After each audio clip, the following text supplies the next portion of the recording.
Pues mira, es como dice Ale, yo creo que es el debate más importante de la vida del hombre. Voy a leer una frase de Octavio Paz que me gusta mucho, que hablando lo que dices, porque sí lo festejamos, hacemos calaveritas de azúcar, muchas cosas, pero no, el mexicano no lo ha asumido completamente, si no sería algo diferente. Yo creo que algo lo que podemos pasar después.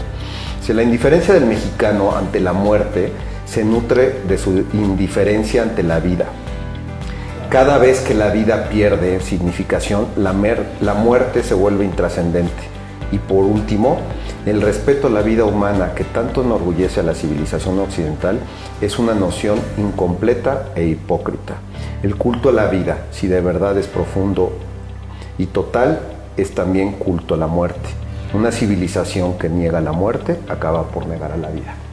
Es una frase de Octavio Paz en El laberinto de la sociedad y te habla mucho de eso. Hablando, yo he platicado contigo un poco de algo, un proyecto que tengo en lo personal, Memento Mori. Memento Mori, ¿qué significa? Un libro que está en preparación. Que está en preparación, ahí vamos, caminando con eso. Y bueno, es una parte del título, que Memento Mori es una frase en latín que se llama acuérdate que eres mortal o recuerda tu muerte. Y esa tiene la historia comenta que cuando un general romano entraba a Roma en un desfile, ¿no? Un César. Un César. Sí, lo coronaban de guirnaldas, de olivos, etcétera. Iba atrás un sirviente que le iba diciendo, Memento Mori, recuerda que eres mortal, ¿no? Y eso yo creo que es algo súper importante para, pues no solamente hablo en este caso de quien está en el poder y en los políticos, porque hoy hay una crisis brutal en esto, donde lo que acabas de decir, llegas al poder y en vez de verlo como lo trascendente que es del poder servir, no, la gente piensa que estás para servir. Están para servirte la gente y es totalmente al revés. Uno debe de estar ahí, el poder es para hacer el ejercicio del servicio. Y eso hoy está en el olvido. La gente, le hablas de la muerte, la gente, ay no, hablemos de otra cosa. No, ¿para qué es un tema? Y debería de ser un tema, ¿verdad? Como dice Paz, lo debemos de tener tan presente porque es algo inevitable. Nadie se escapa de ella. Es nuestra mejor compañera, como decía Mozart, la mejor consejera.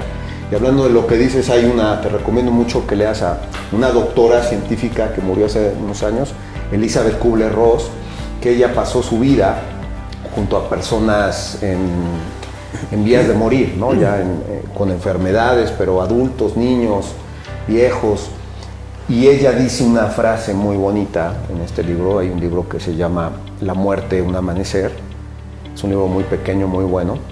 Y dice, antes nos enseñaban que había que creer, hoy es de saber, ¿no? De que hay algo, y bueno, vamos a una frase científica de lo más pura, que la energía no se crea ni se destruye, solamente se transforma. Somos energía cada vez. Estudios científicos, antes era un poco más místico, más pues de unas cosas que no entendíamos, pero hoy la ciencia cada vez se acerca más y da a conocer cómo todo se transforma.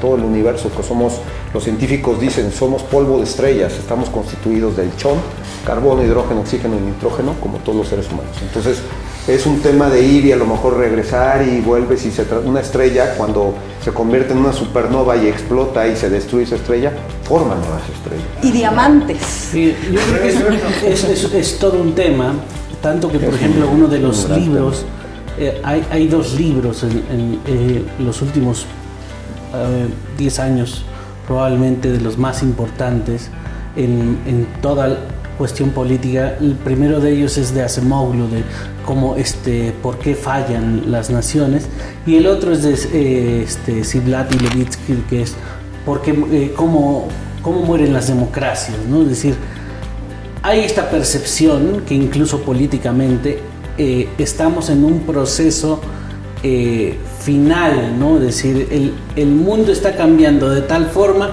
que parece que las democracias, incluso algo que nunca se hubiera hablado en la posguerra, ¿no? En 1970, nunca habíamos hablado de que están muriendo las democracias, al contrario, estábamos en un proceso totalmente distinto, ¿no? De recuperación, etcétera. Ahora no, ahora estamos hablando de cómo mueren, si el populismo las mata, si no las mata, si las fortalece, si siempre ha sido así, etcétera, ¿no? Y me parece que es un tema porque de pronto miramos poco al pasado, que creo que es una de las cosas que tendríamos que ver más. Es, cayó el Imperio Romano, ¿no? Es decir, el de Occidente antes y el de Oriente después. Se acabó cierta forma de cómo se concebía la política, el poder, ¿no? Incluso el sexo, las religiones, ¿no? Uh-huh. Es decir, tenemos muy poco de ser el mundo que de pronto hoy vemos, ¿no? Y ese mundo, y esto es un problema real, siempre queremos que subsista. De pronto los demócratas parece que no podemos ver que esto cambia, ¿no? Esto evoluciona y tiene ciertos componentes que no va a ser como hace 50 o 70 años, ¿no?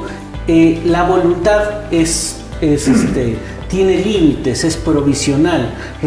Lo recordaba cuando comentabas esto, un ensayo de Joan Didion sobre Hemingway, que ahora se publicó en español el jueves pasado, ¿no? Pero que es un ensayo bastante viejo, pero que es muy interesante en esta cuestión. Hemingway no quería que se publicaran ciertas cartas, y la esposa de Hemingway termina publicándolas, ¿no? Es la decir, típica. Oye, la típica. La típica señora. De pronto decir, o lo de Bolaño, ¿no? Recordaba yo Bolaño y su relación con Herralde, que ahora está dinamitada, y los familiares van con Alfaguara, ¿no? Yo creo que Bolaño se vuelve a morir si ve esto, ¿no? Es decir, pero hay que aceptar algo, la voluntad es finita y acaba en el momento en el que te vas, ¿no? Exacto. Yo quiero citar aquí a una mujer brillantísima en el estudio de las antiguas civilizaciones y de la prehistoria prácticamente, que es Margaret Mead, que en un libro maravilloso dice que la civilización no empezó, como dice el lugar común, cuando el hombre creó la primera rueda. Ya ves que siempre es un lugar común decir, la rueda es el origen de la civilización. No. Cuando mata. Ella todo lo remite a un fémur roto. Dice, cuando un hombre corriendo se cayó y se rompió el fémur, en ese momento estaba por nacer la civilización. Bueno, ¿qué es? Déjame terminar, porque es una cita, y si rompes la cita... Ok, cita. Adelante, poeta, adelante. Es que yo soy como la esposa de Bolaño, perdón. No, sigue. Es que estaba citando y entonces se acaba la cita. Es que ok, perdón. A ver, Margaret Mead dice que la civilización nace con el primer fémur roto. Un hombre corriendo, quizás corriendo tras un animal, en un tema de caza y de sobrevivencia, se cae, se rompe el fémur, y en ese momento está por nacer la civilización. ¿En qué momento nace? Cuando otro hombre va a su rescate y empieza a curarlo a la usanza más primitiva que uno se puede imaginar, ¿no? Quizá oprimiéndole la pierna, o quizá vendándolo con alguna raíz, quién sabe cómo, pero en cuanto empezó el tratamiento de cura, nació la civilización. Me parece muy bella esa frase, porque es justo lo contrario de la muerte. Es la supervivencia, es el amor a la vida, y es el compañerismo entre un hombre y otro. Es el nacimiento de la civilización.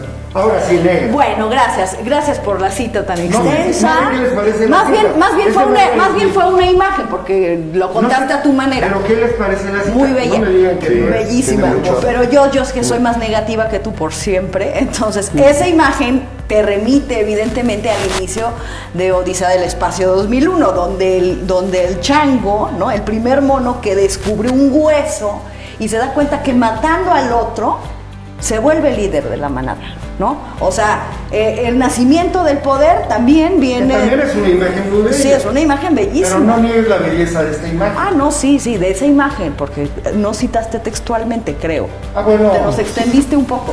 Uno debe traducir para sí Pero mismo sí, y bueno, los demás. ¿tú estuviste al borde de la muerte en algún momento? ¿Te has sentido Sí, al borde claro. de la muerte? Yo he muerto 3 veces. A Tú estuviste en una.